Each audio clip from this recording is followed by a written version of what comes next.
తెలంగాణ రాష్ట్రం భద్రాద్రి కొత్తగూడెం జిల్లా భద్రాచలం శ్రీ సీతారామచంద్ర స్వామి వారి క్షేత్రం అనుబంధ ఆలయమైన సాక్షాత్తు సీతారామ లక్ష్మణులు నడియాడిన నెల పర్ణశాల ఆలయంలో సీతారాముల కళ్యాణానికి దేవాదాయ శాఖ ఆధ్వర్యంలో ఏర్పాట్లు చురుగ్గా జరుగుతున్నాయి. ఏప్రిల్ 17న పర్ణశాలలో సీతారామ కళ్యాణం జరగనుంది. ఈ ఏడాది జరిగే కళ్యాణానికి భక్తులు అధికంగా హాజరవుతారని అంచనా వేస్తున్న దేవాదాయ శాఖ అధికారులు తగిన ఏర్పాట్లు చేసే పనిలో నిమగ్నమయ్యారు. 17వ తారీఖు నాడు జరిగే కళ్యాణాన్ని వేలాది మంది భక్తులు తిలకించనుండగా భక్తులు కూర్చోవడానికి కళ్యాణ మండపం చుట్టూ చెరువు పందిలు ఏర్పాటు చేసే పనులను చేపట్టారు. ఆలయ పరిసర ప్రాంతాల్లో చెత్త చెదారం లేకుండా పారిశుద్ధ్య కార్యక్రమాన్ని చేపట్టారు. ఇప్పటికే అనేక ప్రాంతాల నుండి స్వామివారిని దర్శించుకోవడానికి భక్తులు అధిక సంఖ్యలో వస్తుండటంతో క్యూ లైన్లను సిద్ధం చేయడంతో పాటు ఆలయ ప్రాంగణంలో ముగ్గులతో సుందరంగా తీర్చిదిద్దారు. భక్తులకు త్రాగునీటి ఏర్పాటు కల్పించారు. సీతారాముల కుటీర ప్రాంతాన్ని రామాయణ దృశ్యాలకు అద్దం పట్టే కుటీరంలో ఉన్న విగ్రహాలకు రంగులు వేసి విగ్రహాలకు జీవకళ ఉట్టిపడేలా తీర్చిదిద్దారు. ఆలయ అర్చకులు ఉగాది నాడు ప్రారంభమైన బ్రహ్మోత్సవాల నాటి నుండి శాస్త్రోపేతంగా శ్రీరామనవమి నాటి వరకు జరిగే కార్యక్రమాలను రోజు నిర్వహిస్తున్నారు. కళ్యాణ గడువు సమీపిస్తుండటంతో పర్ణశాల ఆలయ సీతారాముల కళ్యాణోత్సవ అధికారి అనిల్ కుమార్ ఆధ్వర్యంలో పనులు వేగవంతం చేశారు.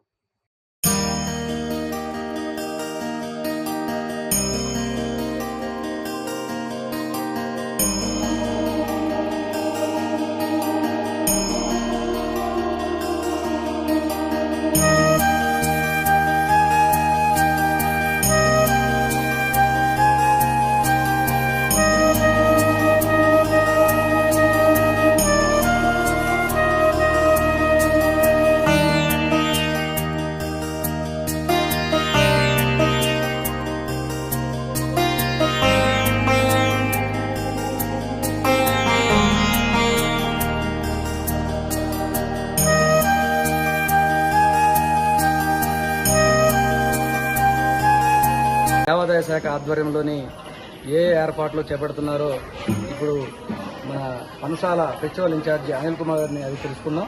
చెప్పండి సార్, ఇప్పుడు మన దేవాదాయ శాఖ ఆధ్వర్యంలో భక్తులకి శ్రీరామనవమికి సంబంధించి ఎటువంటి ఏర్పాట్లు చేస్తున్నారు? జై శ్రీరామ్.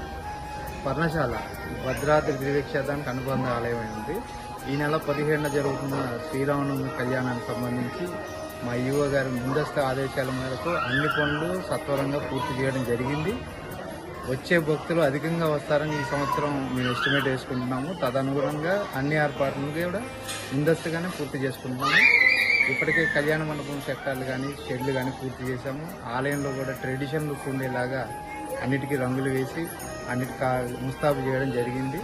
వచ్చే భక్తులందరికీ కూడా ఎటువంటి ఆటంకం లేకుండా కళ్యాణ తరంబాలు అందించి ఏర్పాటు చేశాము. అదేవిధంగా లడ్డూ ప్రసాదం, పులిహార ప్రసాదం కూడా ఎటువంటి ఆటంకం లేకుండా అందజేస్తాము. పంచాయతీ మరియు ఇతర శాఖల ఆధ్వర్యంలో సంయుక్తంగా శానిటేషన్ పనులు కానీ మంచినీటి సౌకర్యం కానీ ఎటువంటి ఇబ్బంది కలగకుండా ఈ సంవత్సరం అందరికీ అందుబాటులో ఉంచుతాము. దేవస్థానం తరఫున చేయాల్సిన అన్ని పనులు కూడా సక్రమంగా సత్వరంగా మా ఈవో గారి ఆదేశాల మేరకు అన్ని పూర్తి చేస్తాము. ఆపదాముపహర్తారం దాతారం సర్వసంపదాం లోకాభిరామం శ్రీరామం భూయో భూయో నమామ్యహం. శ్రీరామాయ నమః, శ్రీమతే రామానుజాయ నమః. మన భద్రాచల క్షేత్రానికి అనుబంధ ఆలయమైనటువంటి పర్ణశాల దివ్యక్షేత్రమునందు కూడా భద్రాచలంలో వలె ఇక్కడ కూడా ప్రతి ఒక్క కార్యక్రమం జరుగుతూ ఉంటుంది. ఆ ప్రకారంగానే ఈ నవానిక బ్రహ్మోత్సవాలు కూడా ఎంతో అంగరంగ వైభవంగా ఇక్కడ ప్రారంభమయ్యాయి. మొన్నటి రోజున ఉగాది పర్వదినాన స్వామికి అంకురారోపణ కార్యక్రమాన్ని ఇక్కడ ప్రారంభించడం జరిగింది.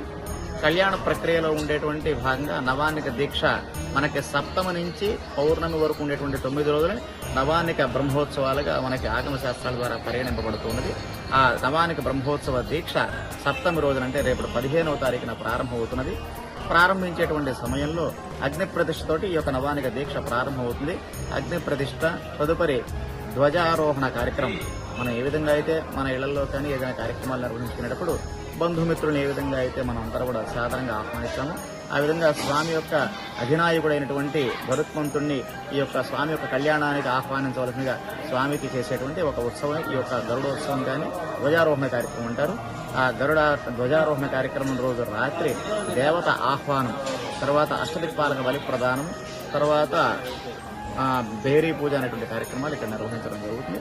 తర్వాత తెల్లవారి అష్టమి రోజున ఎదుర్కోలు కార్యక్రమం, నవమి రోజున ఎంతో వైభవోపేతంగా భద్రాచల క్షేత్రంలో నిర్వహించేటువంటి ప్రక్రియతోటే మన ఈ యొక్క పర్ణశాల క్షేత్రంలో కూడా సీతారామ కళ్యాణ మహోత్సవానికి నిర్వహించడానికి ఎంతో అద్భుతమైనటువంటి ఏర్పాట్లు ఈ సంవత్సరం అద్భుతంగా జరుగుతున్నది.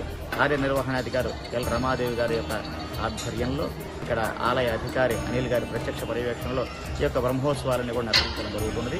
కాబట్టి భద్రాచల క్షేత్రానికి వచ్చేటువంటి ప్రతి భక్తుడు కూడా ఈ యొక్క పర్ణశాలలో జరిగేటువంటి కార్యక్రమానికి కూడా విచ్చేసి స్వామికి జరిగేటువంటి యొక్క వైభవపేతమైనటువంటి ఉత్సవాలన్నింటినీ కూడా తిలకించి స్వామి యొక్క పరిపూర్ణ అనుగ్రహానికి పాత్రులు కాగలని ఆశిస్తున్నాం. జై శ్రీరామ్, జై జై శ్రీరామ్. అందరికీ నమస్కారం అండి. మాది ఏలూరు జిల్లా.